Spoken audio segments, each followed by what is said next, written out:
live in a money pit. Money pit. If your basement needs a pump or your place looks like a dump, you live in a money pit. Money pit.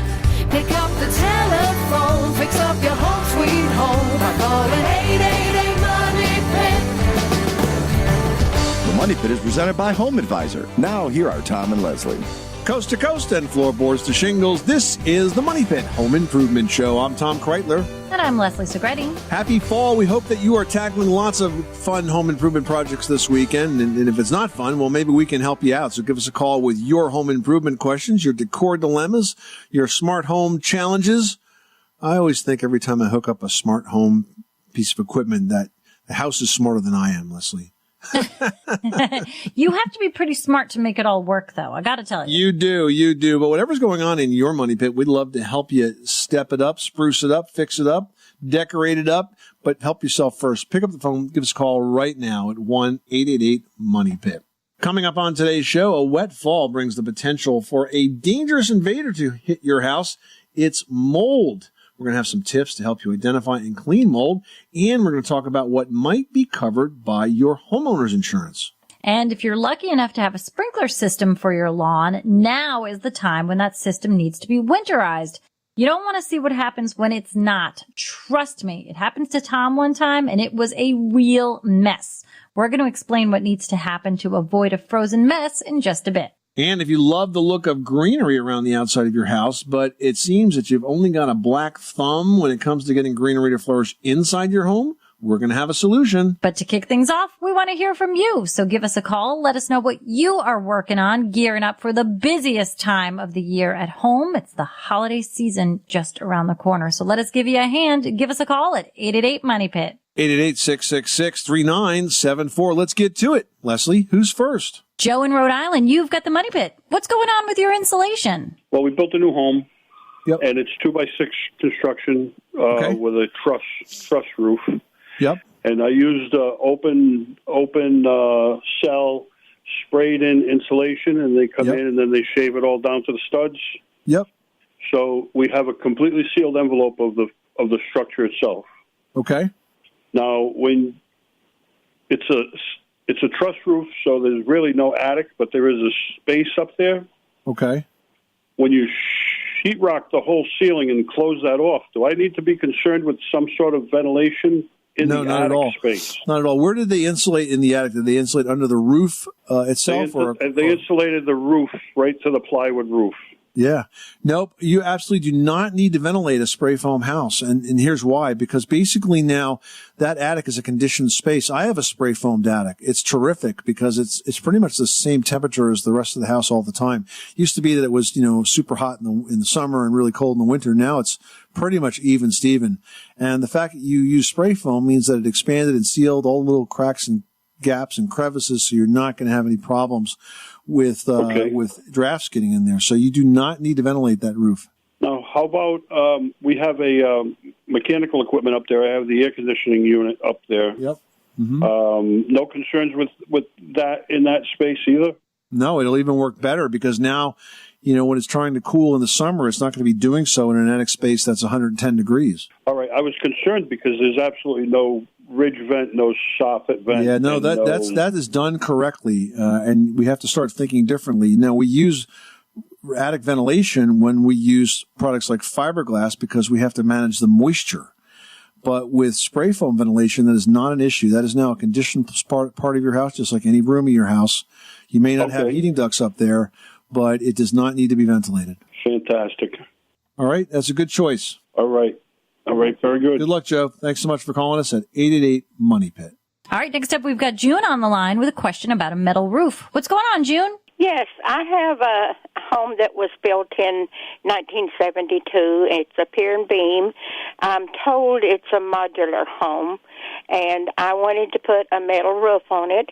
And my daughter tells me she don't think it's strong enough to hold up a metal roof, and so My metal roof is going to weigh not that much more than an asphalt shingle roof. And if you didn't put a metal roof on, you put a second layer of asphalt on, then it would be really heavy. So I would tell you to take off the old roof shingles and go ahead and put the metal roof on. I mean, it is the most durable roof. It really lasts virtually indefinitely if it's done right. So I think it's a great idea, and I doubt very much that you're going to have any issues with the strength of the building. If it's been standing up since 1972, I'd say that it definitely needs a new roof, and it certainly should be plenty strong to hold the metal roof. It's a great choice. And, the metal roof, the finishes today, too, especially in your part of the country where it's quite warm, they have reflective paint finishes on them, so they actually make the home cooler, and it makes it easier to cool in the summertime. can they leave the old shingles on and just put it over the top of it? They can, but I do not recommend it. You should always take the old shingles off. It's a much better job. Okay. Okay? All right. All right, good luck. Thanks so much for calling us at 888-MONEY-PIT. Thank you very much.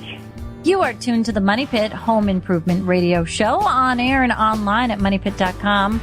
Give us a call at 888-MONEY-PIT. Let us know what you are working on. We are here to give you a hand. 888-MONEY-PIT is presented by Home Advisor, the fast and easy way to find the best home service pros in your area. You can read reviews and book appointments online. Up next, if you've got a sprinkler system, now is the time to get it winterized. Done well, you won't have any issues, but done poorly, you might end up with a few unexpected geysers come spring. We'll have tips to get it done the right way after this. You live in a money pit.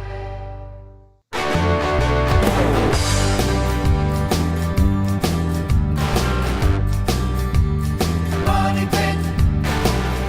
The Money Pit is presented by HomeAdvisor.com. Whether it's minor repairs or major remodels, leave it to HomeAdvisor to do the work. Check out HomeAdvisor.com. Making good homes better. This is the Money Pit Home Improvement Show. I'm Tom Kreitler. And I'm Leslie Segretti. We'd love to talk with you about what's going on in your Money Pit. Give us a call right now on the Money Pit's listener line at 888-MONEY-PIT, presented by Home Advisor. You can get matched with top-rated home service pros in your area and read verified reviews and even book appointments online, all for free. No matter the type of job, Home Advisor makes it fast and easy to hire the best local pros. Chris in Louisiana is on the line and needs help with a driveway project. Tell us what's going on. Well, I have an old concrete driveway that's got a few cracks in it. Okay. I would imagine those could be patched up with something like Quikrete. But what I'm basically asking about is extending the driveway from where it sort of slopes down to the ground, which is above the street level, and there's about maybe a gap of 12 feet perhaps between the end of the driveway, which sort of feathers down, and then I'd like to extend it down toward the street. Okay. So my property is about maybe 2 feet higher. Not quite that. Almost 2 feet. So what did they do, run it of concrete the first time they poured the driveway? No, we don't have any sidewalks. Oh, all right. So this would go over the area where there would be a sidewalk if they had sidewalks. Okay. So I'm asking if concrete's a better material to use, or asphalt, or perhaps something else even. Oh, no, I think since you have a concrete driveway right now, I would clearly extend it using more concrete.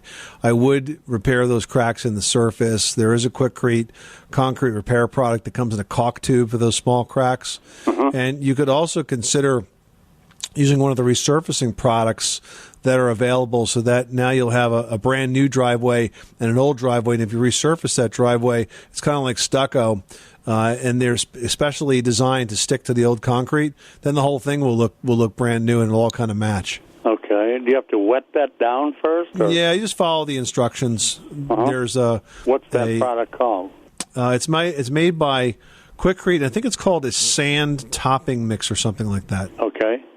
And I can get that at like a home center? Home centers. Take a look at the Quikrete website. They've got some great videos there on all of these projects. Okay.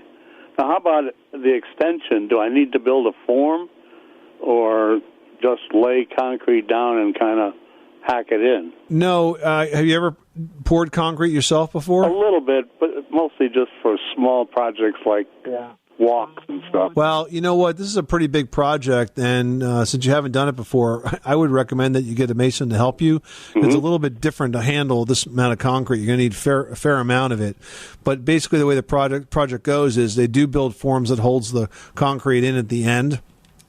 And with 12-foot section, they're going to probably put an expansion joint in between. So you pour the first section, and then you have the expansion joints in there. Then you pour the second section. You've got to shake the concrete and treat the concrete and finish the concrete so that the rocks fall down to the bottom and sort of the smoothest mud comes up to the top. Then you got to put a finish in it so it's not slippery, and usually do that with a very coarse broom. So it's not the kind of first time concrete project that I would recommend to somebody. At least that gives me an idea what to aim for. Okay, well, thanks a lot. I always enjoy your program on the weekends when I hear it. Well, thanks very much, Chris. We appreciate that, and good luck with that project. Well, sprinkler systems are a luxury that affords you a green lawn and garden all spring and summer long. And truly, it really is a fantastic thing to have at your house because you will never forget to water anything ever again. But if you live in a climate where they need to be winterized, it's a job that has to be done right. Or you could be faced with a big repair bill when spring comes along. No, we must have had a little bit of a sprinkler emergency. I think it was more of a communication breakdown because I could have sworn that my sprinkler contractor had come and blown out the sprinklers for the season, but alas, he did not. And we learned this when the sprinkler lines burst and the water was on and we had just a gusher happening in the side of our yard. It was quite a pond. Like a frozen lake would be the best way to describe it. So it really is important this time of year to get that done. Now, there are really three ways to winterize a sprinkler system. You can do it manually, you can do it automatically, and you can do what we just call a blowout. Now, the first step in all cases, though, is turning off the water supply. Now, if you do it manually, you want to open the manual drain valves and allow the water to drain. And by the way, sometimes the water, it's still under a lot of pressure. It comes out very, very quickly at first. And then you can also use an automatic system if you've got these special type of automatic drain valves. They're going to be located at the end and the low points of the irrigation piping. These open by themselves automatically. They drain water if the pressure in the piping is less than 10 pounds per square inch. So to activate them, you just shut off the irrigation water supply and it pretty much does the rest for you. Now, there's one other way you can do it, which is have a pro come by and do it, and they blow it out by using forced air, and that really makes sure that all of the water is completely removed from the line. You know, there's a service fee for that. You may sign up for a yearly service package to keep the cost down, but they'll also renew any permits you might need, check backflow valves, all the other stuff that you need to do as well for the sprinkler system. And it's always good to have a pro shut the sprinkler system off because most of the reputable pros, if they mess up something, it's going to turn up in the spring. So when they come to turn the system back on, they'll just fix it without any kind of an emergency charge. So get it done right. You won't end up with your own version of the Frozen movie is the bottom line here. All right, we've got Denise on the line. What's going on? You've got woody woodpeckers pecking away at your house? Sure do. All right, so what kind of damage is this little guy causing? Well, I don't live in that home. I'm in another state. My son's there, and he's hit like 2 or 3 sides of the house. So Okay. my son has put little pieces of wood up there. It's a manufactured home, so don't ask me what the siding is. I don't know. I'm sure you do. But they just make new holes. So Right, he was yeah. thinking, we've investigated products, and the manufacturer actually says, no, it won't work. And so we've come down to some kind of a stone facing, and I don't know anything about that. I don't know brand. Well, first of all, if you're talking about replacing siding, then you're probably talking about a product like Hardy Plank, which is a great product. And it's basically a cementitious board that can look like wood, frankly. I've got it on my garage. It looks great. But, you can't get birds like woodpeckers or bugs that can destroy it. But before we go there, let me give you some really simple things to try, which I've had very good success with over the years. So you want to dissuade this woodpecker or pack of woodpeckers from working on that side of your house. It's just a matter of habit. The reason they peck the wood is because they're looking for worms, and they have no idea that there's no worms inside the wood that's being used inside your house. If you were to cut strips of black plastic, like let's say you had a Hefty bag and you cut it into like 2-inch strips, and you would attach some of the strips in that area, the fluttering of those strips will dissuade the woodpeckers from coming back. And if you leave it up there for a couple of months and then take it down, the problem might go away. The other thing that works is shiny discs like tin pie plates. When those sort of twist in the breeze, they also can dissuade woodpeckers. But I like the black plastic strips because they're not quite as obvious. Right. And they're real easy to do. So if you were to go up there with that and tack them in place in that area, I think you may find that the woodpeckers are confused by that and might just go and take on somebody else's house down the street, but at least they'll leave yours alone. Mm-hmm. We have tried aluminum foil strips, mm-hmm. and that didn't work. Yeah, I don't know about the strips. I've always used pie plates, pie tins. But I would try the black plastic strips. I think you'll have success with that. So can you, if it's not, what kind of siding can he put up to dissuade these little buggers? Well, if you want a siding that they're not going to be able to get through, then I would suggest Hardy Plank, HARDIPLANK. Okay. They have clapboard, they have shingles.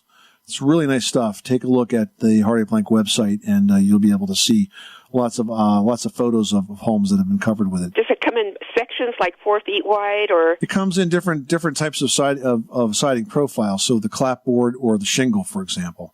They have many different types, but you can take a look at there, and maybe you'll find one that's close to what you have, and you can use it for a repair product too.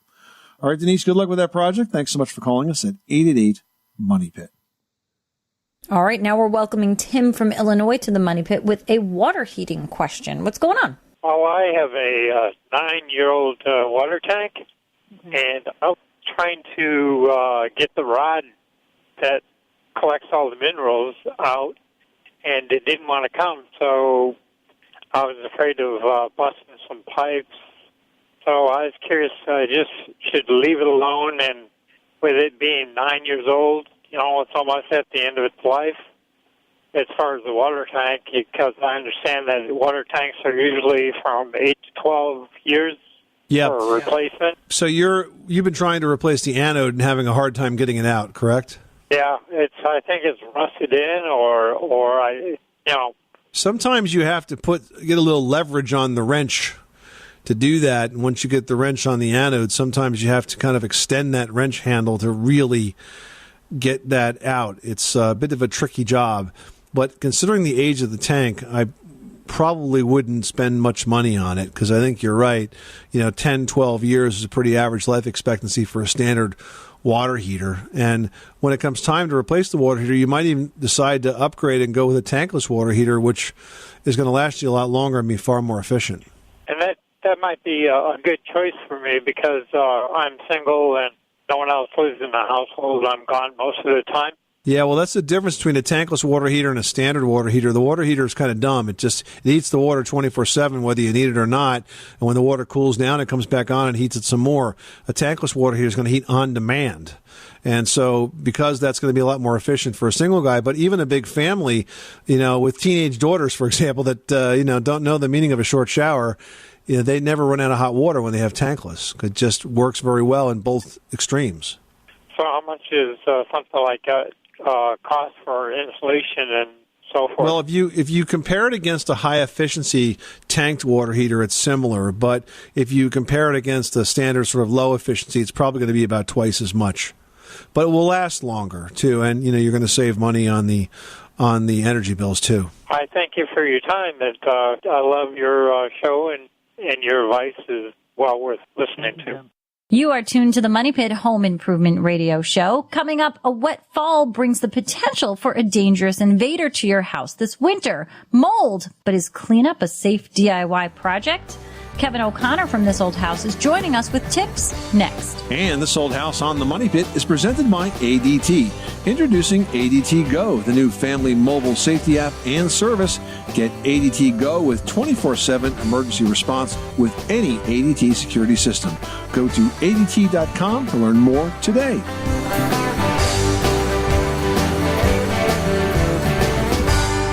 You live in a money pit. With 36-month monitoring contract, early termination and installation fees apply. Certain markets excluded. Licenses available at ADT.com.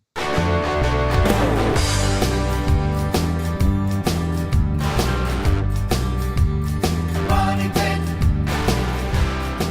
The Money Pit is presented by ADT. Introducing ATT Go, the new family mobile safety app and service. Get ATT Go with 24/7 emergency response and any ATT security system. Go to att.com to learn more today. With 36-month monitoring contract, early termination and installation fees apply. Certain markets excluded. Licenses available at att.com. Making good homes better. This is the Money Pit Home Improvement Show. I'm Tom Kreitler. And I'm Leslie Segretti. What are you working on now that Halloween has passed? Is it a project around your house? Are you cleaning up the rotten pumpkins? Did you have any mischief that you have to kind of clean up now? You got some smashed jack-o'-lanterns on the sidewalk, whatever's going on in your Money Pit. We'd love to help you tackle those projects, whether the decor, maintenance, cleaning. Give us a call. Let's chat about it. The number is 1-888-MONEYPIT, or you can post your question to the Money Pit's community page at moneypit.com. And if you call us at 888-MONEYPIT, our number is presented by Home Advisor, the fast and easy way to find the right pro for any kind of home project, whether it's a small repair or a major remodel. All right, we're headed over to South Carolina now. We've got Dennis on the line. Hey, Dennis, what are you working on? I bought a house in Illinois, house that was built in 1845. It's got 2 foot thick, walls, and it's layered stone. Okay. My question to you is, what type of mortar would you recommend to put in that, in this old stone home? So that, because over the years, people have tried to put some mortar in some of the mortar that's fallen out and the cracks. Right. But it's all different colors. It looks goofy. I'd really like to make it uniform. And what mix of sand and mortar would you recommend? Well, usually for exterior and above grade walls, you use a type of mortar called an N. N as in Nancy, an N mortar mix. It has a medium sort of compressive strength, and it's made of 1 part of Portland cement, 1 part lime, and 6 parts of sand. It's pretty easy to work with. And you can also buy pre-made mortar mix from Quikrete, for example. They sell a type N mortar mix, and they sell it in different colors. I think gray is the base color. So you might want to take a look at that. But I think what you're looking for is type N mortar for stone walls. Good luck with that project. That sounds really fun. I'm sure it's a beautiful home. We appreciate you calling us at 888-MONEYPIT. Well, even the cleanest of homes can have mold, and we're not just talking about the mold that covers the uneaten of leftovers from last week. Besides being unsightly, mold can cause major and even permanent health problems. That's right. But what do you do if you find mold or suspect that you have mold? The host of This Old House, Kevin O'Connor, is here to walk us through it. So, Kevin, if we suspect that we have mold or if we spot something that looks moldy, is it a do-it-yourself project to clean it up? Well, I hate to say it, but it depends. Okay. And here are a couple of things to think about. First of all, mold can pose serious health issues. So if you are allergic to mold, or if you have respiratory problems or a suppressed immune system, you should not be getting rid of the mold yourself. Now, if you don't have those health issues, then you want to think about how much mold do you have and where is it. If the mold covers, say, 10 to 30 square feet, that's about the size of a 4x8 sheet of plywood, well, then you can probably get rid of it yourself. If it's a bigger area than that, you want to call in a professional. And if you can see where the mold is, well, then you can probably get rid of it yourself. But if you're afraid that it's gotten behind the walls and the places that you can't see, that's when you might want to think about calling in a professional as well. And I think it's important to note that even if you are going to do it yourself, you want to follow some basic guidelines. And the New York City Department of Health actually has some of those guidelines online that are very helpful. They do. So does OSHA. And basically, some of those guidelines say eye protection, gloves, and a respirator whenever working with mold. Now, if you do attempt to sort of tackle this do-it-yourself cleanup of mold, should you first identify what kind of mold that you have to even see if you should do it yourself, or if you've got it, get rid of it? I don't think you should bother with a mold test. I mean, there are literally thousands and tens of thousands of different kinds of mold out there. Mold is a problem when it's in concentrations and when it's in our house. And so it doesn't matter really what kind of mold it is. You want to get rid of it. So spend your time and money getting rid of the mold as opposed to determining which kind you have. Now, if you are going to hire a pro, it's a challenge today more so than ever before to find somebody who really specializes in that. And I think that's the key. I think you do want to find someone who specializes in this. Someone might have done a great job renovating your kitchen, and they might be a fantastic contractor, but they should be trained in mold mitigation. And so not every contractor out there is right for this job. I would suggest that you go to a couple different organizations that certify folks. There's the American Indoor Air Quality Council and the Indoor Air Quality Association. That's a good place to start when looking for a qualified contractor. Now, what about insurance coverage for mold? Is that standard today or not? Or is it just another thing that they try to weasel out? Well, in terms of insurance, I think the answer there also is it depends. It really depends on what kind of a policy you have. And I will say that you need to be aware that some insurance companies require additional riders for mold. So read the fine print, know what you're getting into. Now, what about once you've got the mold situation under control, what can you do to make sure that this doesn't come back and isn't a recurring problem? Well, mold needs three things to grow and live. It needs oxygen, it needs food, and it needs water. Deprive it of any one of those three things, and you won't have mold come back. Now, it's impossible to deprive it of oxygen. Right. And it's hard to deprive it of food because it likes anything organic and it loves cellulose. So we're talking 2x4s, we're talking the paper on the backing of insulation and drywall. So get rid of the water. No water, no mold. Fix the leaks. Fix the leaks, keep the house dry, and you're not going to have a mold problem. Good advice. Kevin O'Connor, the host of TV's This Old House. Thanks so much for stopping by the Money Pit. My pleasure to be here. You can catch the current season of This Old House and Ask This Old House on PBS. For your local listings and a step-by-step video on mold removal and other projects, visit thisoldhouse.com. And Ask This Old House is brought to you on PBS by Gorilla Glue. Up next, if you're sorry to see the green fade away as winter approaches, we've got some tips on the best plants for inside your home to last the entire season after this. You live in a money pit.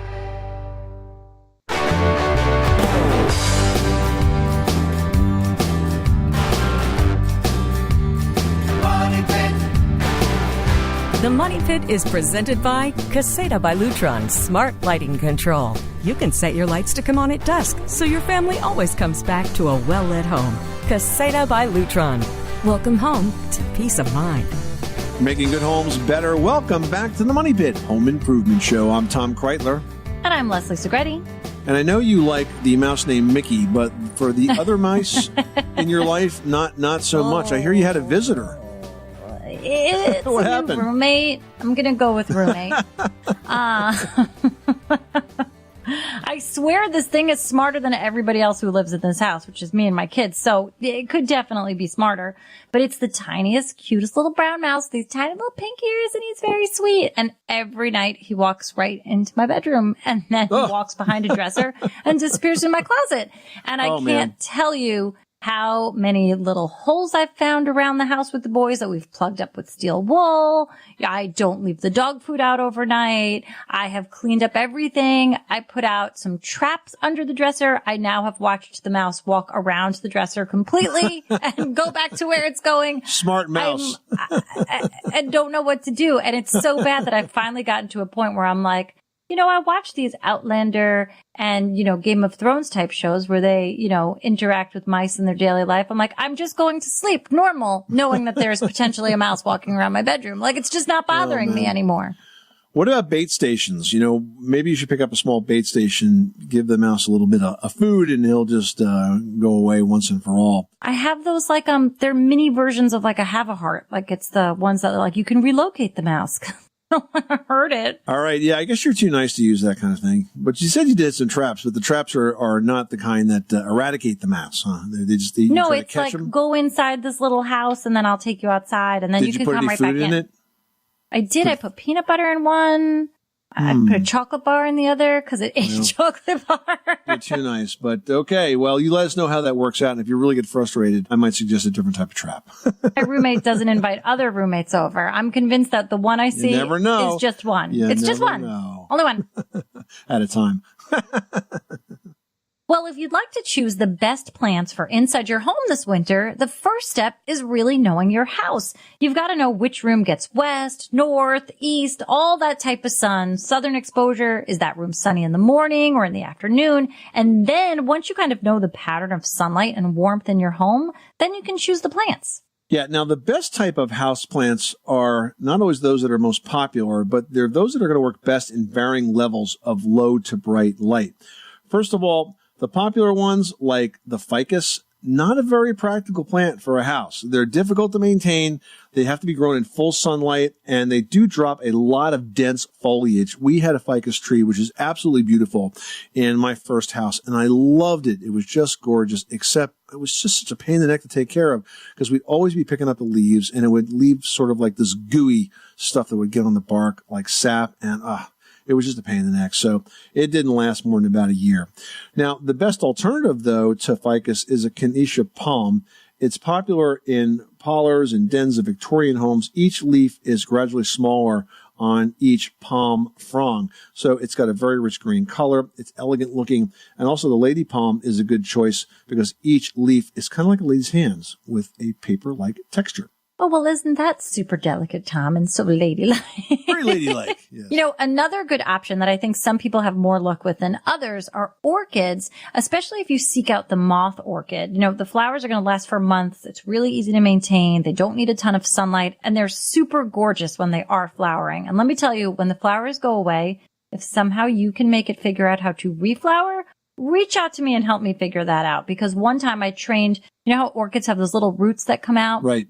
I trained one up the little stick that the flower branch grows off of. And after like 6 months, I went to the nursery and I was like, why? Why will this not flower? And he was like, that's the root. So, you know, orchids take special work, but they are gorgeous. And if you could get the knack, it's worth it. Now, I think another thing people struggle with is when a plant is thriving in your house and it just sort of grows and grows and really fills that pot. So how do you know when to repot it and how to do it? Well, if your plant isn't absorbing water, either it's just full of roots or you see that it's not absorbing any water and it's just ending out in the dish underneath the pot, there's really no place for that water to go. It could be time to repot that plant. So in general, you want to go up about 2 inches in pot size. Then you want to use potting soil. Don't be confused with topsoil because you use that outside. You want to use rocks or even pieces of a broken clay pot to line a pot with holes on the bottom. This way the dirt isn't clogging the holes and the plant can actually drain, which it needs to stay healthy. Then you go ahead and add soil almost to the rim, add your plant, fill with dirt to cover, water it thoroughly. You know, sometimes I would never dare to do it because I always feel like I kill everything. But I have a girlfriend who is so gifted with greenery. She'll take one that's, you know, overgrown the pot and like cut it into smaller sections and make them into more plants. You know, God love her. She's amazing at it, but I can't do it. I wish I could. If you'd like some more tips on how to keep your plants kicking all winter long, check out our post, 13 Hard to Kill Houseplants. It's online right now at moneypit.com. Now we've got Matt in Wisconsin who's dealing with a splashy toilet. That is the worst, constantly cleaning a toilet seat. Tell us what's going on. Well, when we flush the toilet, a good portion of air comes up through the trap, forcefully enough to cause the water to splash up onto the seat or the inside of the lid if it's closed. Well, what really causes that, Matt, is a venting problem. Is this a new problem or has it always been this way? No, it's just within the last couple of months. Okay, so then what I suspect is that you've got a blockage somewhere. If your vent for that toilet is partially blocked, then the drain line's being starved with air.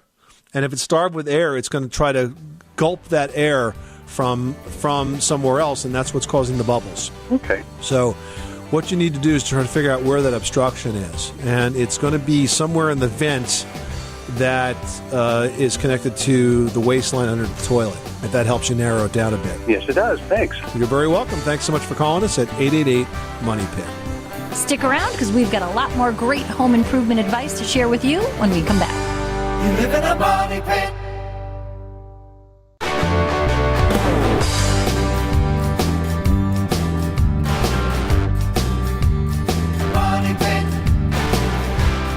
The Money Pit is presented by HomeAdvisor.com. Whether it's minor repairs or major remodels, leave it to HomeAdvisor to do the work.